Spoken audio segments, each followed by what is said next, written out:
The sound of tearing fabric and suppressed laughter filled the still air behind the gas station.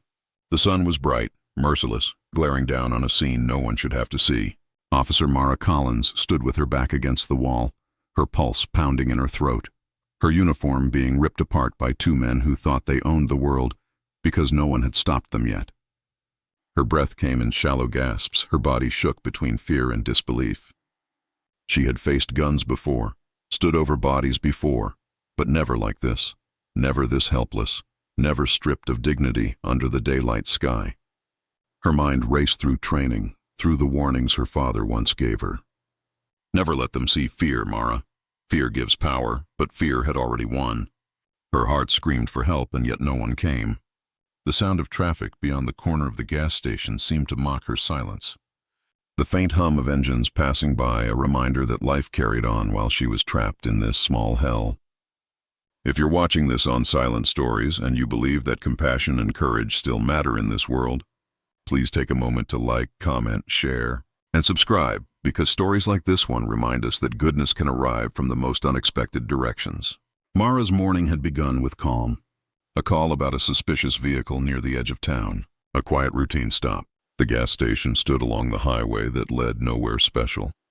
The kind of place with clean asphalt, faded red trim, and a few vending machines baking in the sun. She'd pulled in just to check, to look, to be sure. But the vehicle was bait, a trap left by 5 men who had been watching her patrols for weeks.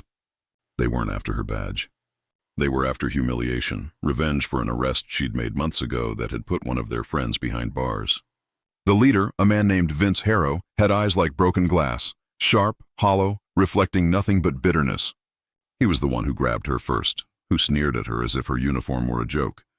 He and his crew, each one worse than the other, had cornered her behind the station, away from cameras, away from the view of passing cars. She could smell the oil, the fuel, the heat rising off the concrete. The sun made everything too visible, too cruelly honest. Vince had once been a mechanic, the kind who fixed bikes for a living. But a year in jail had turned him into something else, a man who blamed everyone but himself. He wanted the world to feel as powerless as he had felt behind those bars. And now, with Mara pinned against the wall, he laughed like a man finally in control again. She remembered her daughter, little Ellie, 5 years old, waiting at her grandmother's house, drawing pictures of Mommy the hero. The thought nearly made her break. She wasn't supposed to cry. Cops didn't cry, but the tears came anyway, stinging her eyes, mingling with dust and fear. One thug filmed it all, phone shaking with excitement. Another clapped and cheered. The rest just stared, hollow with adrenaline and cruelty. It was broad daylight, yet the world felt darker than it ever had. The badge on her chest caught the sunlight, a small glimmer of what she had once believed in, now dimming by the second. Then came the sound. At first, just a low rumble, faint, far away, like thunder rolling over dry ground. The laughter faltered. One of the men looked up toward the highway, squinting. The sound grew louder, engines, heavy ones roaring in rhythm, coming closer. The kind of sound you felt in your chest before your ears could name it. And then they appeared. 6 men walking in formation from the edge of the asphalt where the highway met the lot.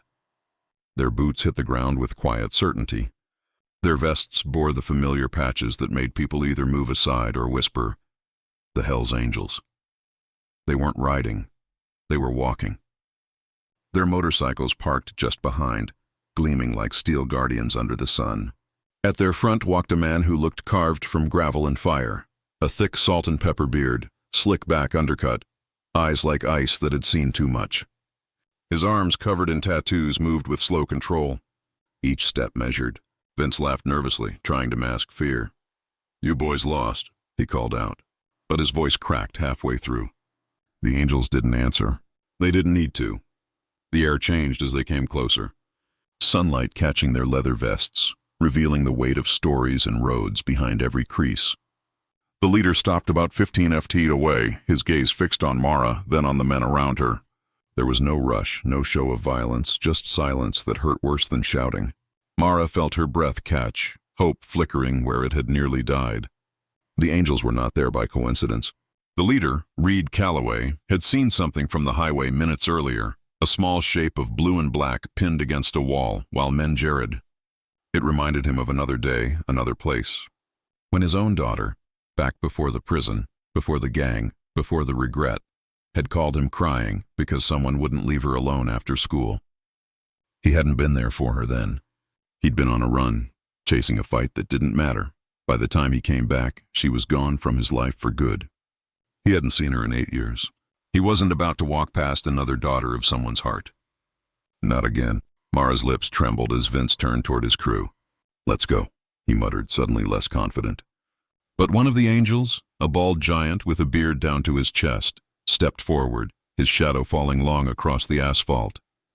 "She's not going anywhere with you," he said, his voice steady, growly. For a moment, everything froze. The cop trembling, the thugs uncertain, the angels unmoving yet unstoppable. Then Vince's rage flared. He swung his arm, more out of pride than sense, but Reed caught it mad, his tattooed hand closing around Vince's wrist like a vice. The sudden strength in that grip made the younger man's face twist with shock. No words followed, just a shove, not to harm, but to end it. Vince stumbled back, fell hard, his phone clattering against the ground, the screen flashing the last frame it had recorded.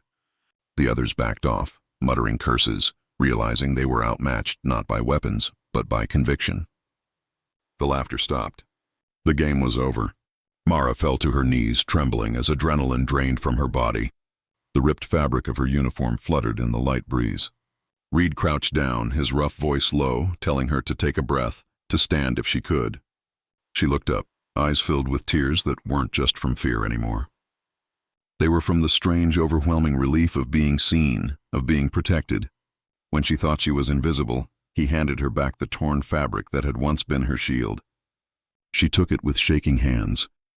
Behind them, the rest of the angels stood guard, not posing, not speaking, just forming a quiet wall of protection between her and the world. For the first time that day, the sound of engines in the distance felt safe, not threatening. Reed looked at her badge for a moment, then nodded. He didn't need thanks. He didn't need forgiveness for what his patch once meant. Maybe this was a small redemption, a quiet apology to his daughter wherever she was. As Mara stood, the sun caught the corner of her badge again. It shone this time brighter, warmer, real. She met Reed's gaze and managed to nod.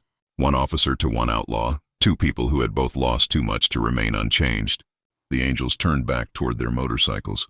Engines ignited, thunder spreading through the air again. The ground vibrated beneath her boots as they rode off, their silhouettes cutting across the blue horizon, fading into the open road. Mara stood there for a long time, holding her torn uniform together, staring after them. She didn't know their names. She didn't know where they came from. But she knew one thing. The line between sinner and savior was thinner than she'd ever imagined.